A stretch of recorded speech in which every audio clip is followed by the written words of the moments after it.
আমার ওস্তাদ আল্লামা সাইদি সাহেব বলেছিলেন একটি কথা, যত মানুষ এই মাহফিলে এই যুবকরা যদি একবার নারায়ে তাকবীরের হুঙ্কার দেয়, এতদিন তো ইসলাম প্রতিষ্ঠা হয়ে যাওয়ারই কথা ছিল।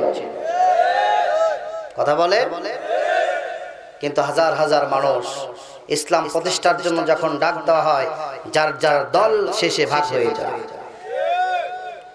আসুন, আমি আপনাদের মাঝে একটি সূরা তেলাওয়াত করেছি। সূরা থেকে অল্প কিছুক্ষণ আলোচনা করে শেষ করে দেব। যে উঠে উঠে চলে যাচ্ছেন, বুঝতে পারছি ভালো লাগতেছে আপনাদের।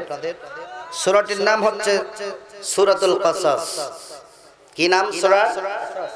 সূরাতুল কাসাস। এই সূরাটির আয়াত হচ্ছে 88, রুকু হচ্ছে 9টি। এই সূরাটি নাজিল হয়েছে মক্কায়। রাসূল করিম সাল্লাল্লাহু আলাইহি ওয়াসাল্লাম যখন মক্কায় ছিলেন, মক্কার অবস্থাপনা খুব ভালো ছিল না? কথা বলেন।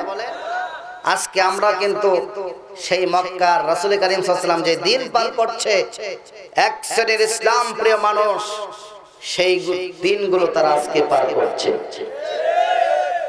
সবাই বুঝবে না। শুনুন, আমি আপনাদের মাঝে আয়াত তেলাওয়াত করেছি 3, 4, 5, 6 সংক্ষিপ্ত আকারে।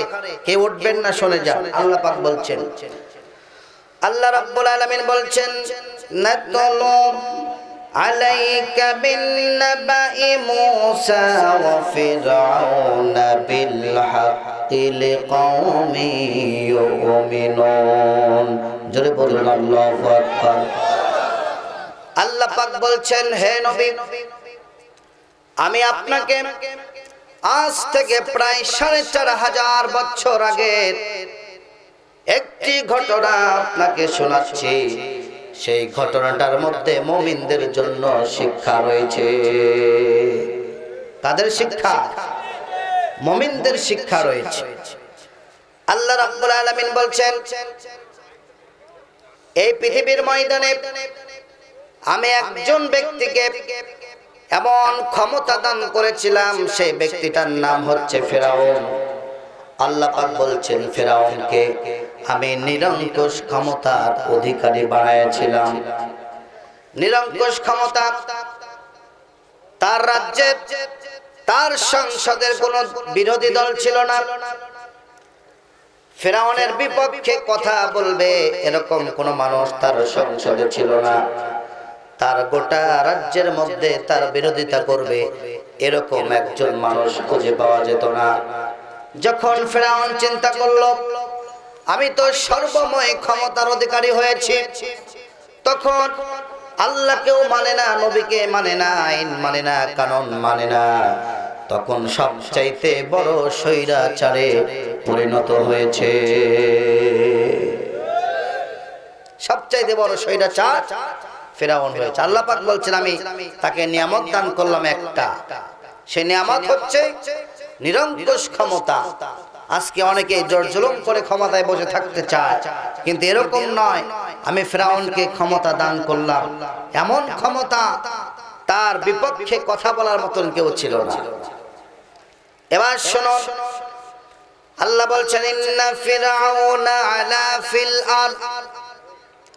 ক্ষমতা যখন পেয়ে গেল, ক্ষমতার মসনদে বসার পরে ফিরআউন কাজ করলো 4টা। কয়টা কাজ? 4টা কাজ করলো। তার সর্বপ্রথম কাজ হলো ওয়াজআলা আহলাহা শিয়া।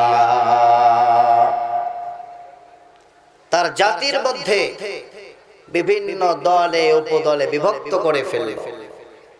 ছোট দল, বড় দল, কখনো জঙ্গিবাদ, কখনো মৌলবাদ, এরকম বলে বলে, কখনো রাজাকার, এরকম বলে বলে বিভিন্ন দলে উপদলে বিভক্ত করে ফেলল।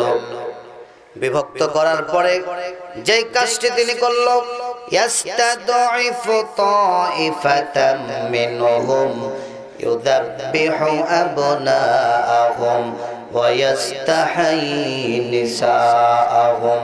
জোরে বলুন আল্লাহু আকবার।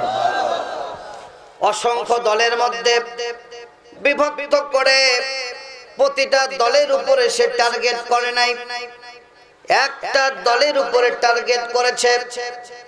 আর ওই দলটাকে টার্গেট করে করে ওই দলের সমস্ত নেতা কর্মীদেরকে হত্যা করে নাই, বেছে বেছে যারা নেতৃত্ব দিয়েছেন, ওই নেতৃত্ব দেওয়ার মতন যোগ্যতা সম্পন্ন যারা, তাদেরকে ধরে ধরে ফেরাউন হত্যা করেছে। এখানে আছে আপনা, বিনা থেকে আপনা। বিনা শব্দের অর্থ হচ্ছে খুঁটি। যেহেতু একটি দল সংগঠিত হয়, পরিচালনা হয় নেতাদের উপরে, আর এই যে খুঁটি দেওয়া আছে, যদি খুঁটি না থাকে ছাউনি থাকবে? কথা বলেন, ছাউনি থাকবে না।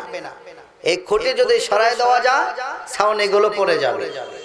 ফিরআউনের টার্গেট হলো একটা দলের উপরে টার্গেট করে দলের সবাক মারে নাই, টার্গেট করে করে ওই দলের নেতৃত্ব যারা দিচ্ছিলেন ওই নেতাদেরকে ধরে ধরে হত্যা করত। আর ওই দলের যুবক যারা, তাদেরকে চাকরি দেয় না, তাদেরকে বেকার করে রেখেছেন। আল্লাহ বলছেন ইয়াস্তাহি নিসাআহুম, হাজার হাজার যুবক বেকার, কিন্তু নারীদেরকে ক্ষমতায়ন করেছে। নারীরা চাকরি পায়, যুবকরা চাকরি পায় না।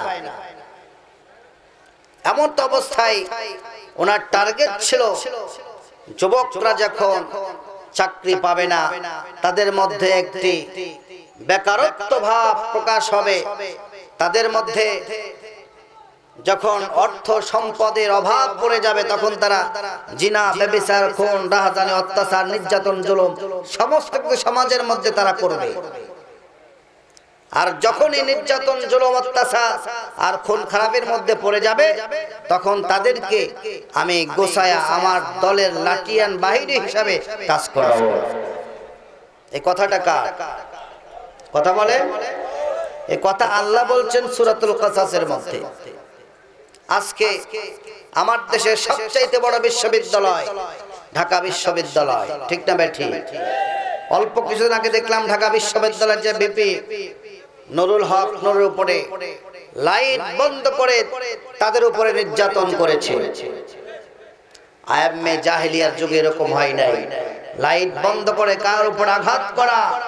কিন্তু বর্তমানে সবচেয়ে বড় বিদ্যাপীঠ ঢাকা বিশ্ববিদ্যালয়ের মতন একটি জায়গায়, সেখানে ছাত্ররা গিয়েছে লেখাপড়া শিখে সমাজের কাজ করবে, আর তারা এক শ্রেণীর সন্ত্রাস।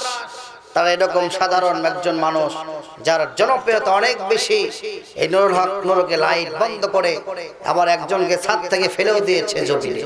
হয় নাই? দেখেন নাই? হয়েছে।